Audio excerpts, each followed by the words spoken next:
I had the great fortune, we at UNT have the great fortune that we had guest artist today, Clay Jenkins from the Eastman School of Music, a great trumpet player. He was one of my teachers. So Clay was giving a master class this morning, and it reminded me of all the things he said that had worked their way into my subconscious, and the way that I think about music and the way that I think about teaching jazz improvisation. And it was all just like right there, and he described it in the same way that I think about it. And I was like, man, I forgot how much I stole from Clay. So I want to start it out today with a big shout out to Clay Jenkins. If you don't know his music, he's a great trumpet player, composer.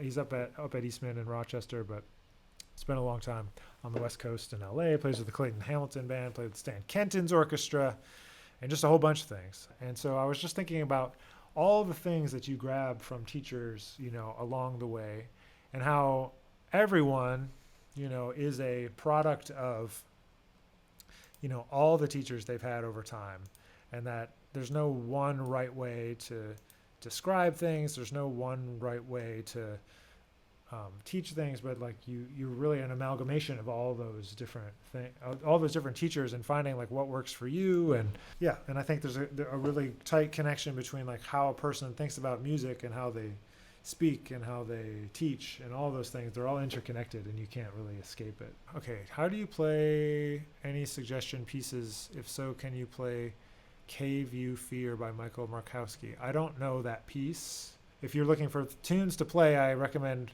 listening and finding things that you really like and learning them, whether that be jazz or classical or music on the radio or anything. It doesn't have to be only jazz, right? It could be anything. Explore and find things you actually like, because sometimes, you get with a teacher and that teacher is really helpful and effective, but sometimes there's not always a symbiosis at the beginning between like what you like and what you want to learn and what you really need to learn. So you have to kind of take it on yourself to bring the joy of music making into your practice by having things that you like to play and having music that you like to play regularly, and things that you can practice, whether it's horn parts on a chart, from a pop act or salsa music or something like that, or it's learning the melody to a tune, big band chart, any of that stuff. It's all good. It's all helpful. And at the beginning of like when you're playing, for the first at least 3 to 5 years of playing, like it's really just about having the horn on your face as much as possible, getting hours in on the horn, developing a really good sound, really good fundamentals, all of those great things. And at the beginning, it's not so much a big deal what you're playing. It's just that you are playing and that you are getting reps. You're doing it. You're playing and listening and making music. A student of mine today, we were talking about Julian Priester. If you don't know Julian Priester, you're missing out. A fantastic trombonist, and he's still with us. He is living in Seattle, still doing his thing. But Julian Priester, he's got a great record, Keep Swinging. We're going to work on a tune called Julian's Tune. And what's super interesting, if you were super nerdy about jazz trombone like I am, is if you listen to Julian and then you listen to Steve Turre, you can hear it. You can hear there's like a direct connection in terms of, to me, the like placement of the beat and the articulation. Since we're on the topic, I'll just list off all the guys that probably you haven't listened to enough that you could check out. So JJ always talked about one of his big influences named Frank Rehak. Frank Rehak is like a swing era trombonist that started moving towards bebop stuff, right? And Bill Harris. People don't talk about Bill Harris that much. And then there's all the great trombonists from the Ellington Band, like Tyree Glenn and Vic Dickinson. And Tyree Glenn also played with Count Basie. Obviously, there's the Basie trombone section. But, some other people keep going back, like Miff Mull. Everyone talks about Kid Ory. Less people talk about Miff Mull. And Jack Jenny. Jack Jenny is like a swing era, like sweet trombonist, kind of like a Tommy Dorsey. Mostly known for his great trombone playing, not so much known for like improvising that much. Sorry, like Tommy Dorsey. Like not necessarily an improviser, but an important voice in the history, the development of the music and the trombone. But anyway, there's so many people. You can't know everyone. You can't be like super deep on everyone. You have to pick your battles. That's what I usually say. pick your battles and go deep on what you're passionate about. You got to check out Dickie Wells, man. He played with Count Basie too. Dickie Wells blues, man. First time I met Steve Turre, he gave me this transcription of the Dickie Wells blues, and man, he plays some stuff, man. He plays up, slams out this high F. Boop beep boop beep boop beep boop beep boop beep. You gotta check this out. I don't know if it's on streaming or not, the Dickie Wells blues, but worth checking out. And so here you're getting the full effect of super jazz trombone nerd right now. When playing an eighth note pickup into a phrase that requires double tonguing, do you always play that pickup with the double triple tonguing? Oh, I know what you mean. So it's like da da da, 1 2 3 4, ba da da do dee da, or like ba da da da da da da, or something like that, where there's a pickup. Da da da da da da da da da da da da. I guess I did single on both. Da da da da da da da da da da da da da da da da. 1 2 3 4. Ba do do do do do. Ba do da da da da da da da da da da. Yeah, I always do a double single tongue first, because maybe I should be practicing this more. I haven't practiced putting the opposite syllable on the downbeat, like, because usually with a multiple tongue you'd be like digga digga digga digga digga digga digga digga da, instead of like good good good good good good. I can't even say it. Good good good good. I can't do it. So no, I've never practiced that. So I always do a double single. Da da da da da. Here's a question from Alton. When do you generally release your books? When they're done. Like, oh no, he says like fall, summer. I mean, there's a certain amount of time where it's like, okay, I have to give myself time to get it done, and then when it's done, I try to get it to the market and just put it out, right? There's that mentality of it. But then kind of like where it fits in the semester, like when people are hungry for like new materials, probably the beginning of a semester, right? It's like people are hungry. By the end of the semester, they're kind of done. Maybe sometime in the summer or when there's breaks, different things. And it just depends. If you can get people to be recommending your books for things, then like, putting stuff out with enough time for people to check it out, and then put it out for use in the fall or the spring. But honestly, most of the books have sold about the same regardless of when I put them out. Something that does affect it though is how close you put them out together. Right now I have, I think, four books. There's Get Ahead, which I don't have any copies of left in person in my office. Get Ahead was the first book, which came out in 2013. And then I put out no books until I started teaching at UNT here. But I have this one, Get Set, which is a etude book. But then I kind of went too fast and I put out this other one, this warm-up book, and kind of they were too close together. And then I went again and did the same thing, and then I put a third book out, this language book. This was all during the pandemic. I first got this etude book out. That was my like little project, and then I was like, oh, I'm gonna do this, and then I realized I put out too many books too fast, and I had been working on this duet book, this one. It's called Get to It. I waited on this one and gave myself like a year or so after these ones. These all came out within a year of one another. It was probably too many things because it was just like books, But now, so I guess now I have 5 books. A warm-up, an etude book, a duet book, this language book, which is the first of, I think, of a few more to come. And then Get Ahead, which was the first one, which also probably needs a revision. And then if you want to get this super hyped up preview, this is my new book that's going to come out sometime before the end of the semester. I'm pretty sure we're close. I just printed this is a proof copy. That's why it's got this like band on it here. But it's a proof copy. But this book will be coming, Create, Connect, Repeat. It's a manifestation of a lot of the things that I do with the label. I'm talking about music business and career building and all these kind of things. So that'll be coming out sometime before the end of this semester. I'm guessing probably towards the end, probably in April.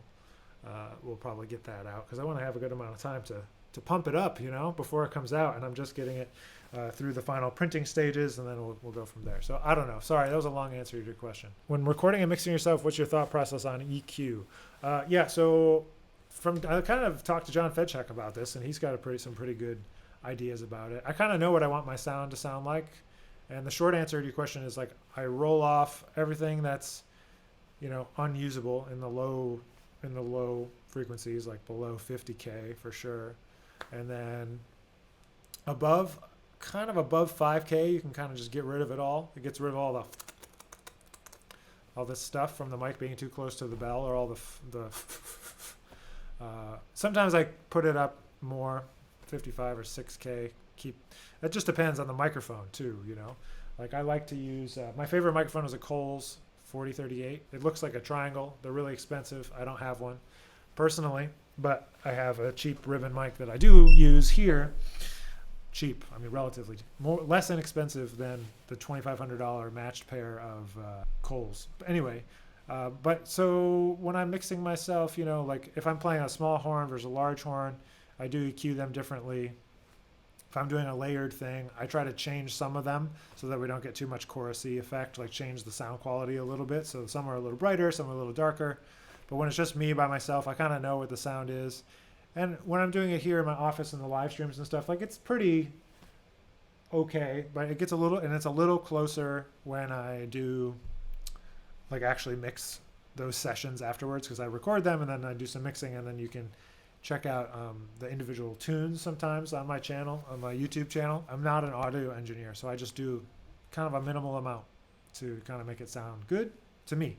I like the sound of a ribbon mic on the trombone. I also like the RE20.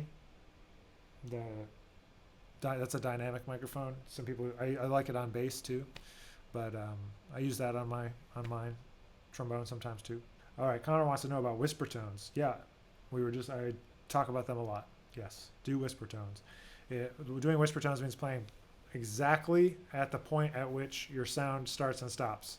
So you can either go at it from no sound to sound, or sound and decrescendo to nothing.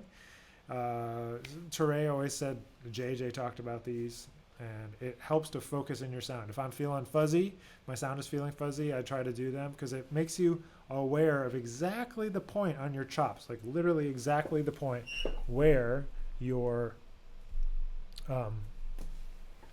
sound is coming from, where the vibrations are happening, right? So you can kind of do that. It helps you focus in, and it kind of, get the air kind of focused. I get, not to use the same word over again, but it really helps create that funnel focus kind of vibe there. So yes, whisper tones. Do whisper tones. I'd start with F, and then they're a little easier on low B flat, harder on high B flat. So sometimes what I'll do is I'll play like F in first, and then I'll do one on F in sixth, and then I'll kind of go up chromatically. Hi Nick, for my ear, my Funny Valentine in the original key of C minor does not sound good. Too low in the beginning. Do you have a certain range you find best for soloing on bone? Yeah, I mean, JJ was notorious for putting tunes up, notorious in a good way, not notorious in a bad way, but JJ was notorious for putting tunes up a fourth or a fifth. Like, for example, instead of playing, what is this tune called?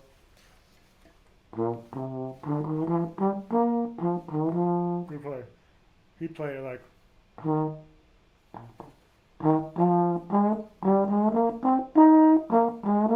he'd play it in A flat, there'll never be another you, right?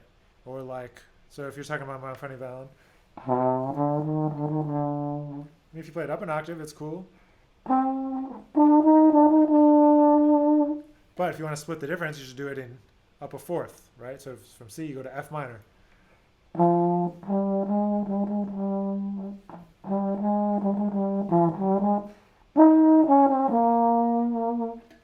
Yeah, Stevie D did the same thing. That's right.